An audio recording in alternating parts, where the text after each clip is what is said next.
Republican presidential candidate Donald Trump wasted no time in blaming China for job losses in the United States. You look at what China is doing to our country in terms of making our product. They're devaluing their currency, and there's nobody in our government to fight them. Reality check. China's currency has actually been increasing in value since 2007. Just last year, the IMF said the Chinese yuan was no longer undervalued. Trump said he'll create jobs for Americans by cutting taxes for the rich. He also says he'll slash corporate taxes from 35% to 15%.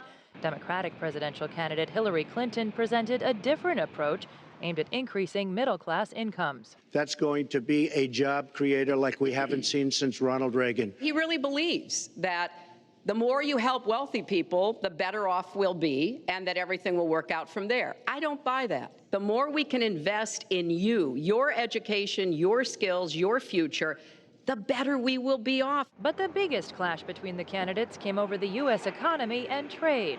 Trump accused Clinton of supporting the North American Free Trade Agreement. He called it the worst trade deal in U.S. history. He also bashed Clinton for changing her mind on the Trans-Pacific Partnership Trade Agreement.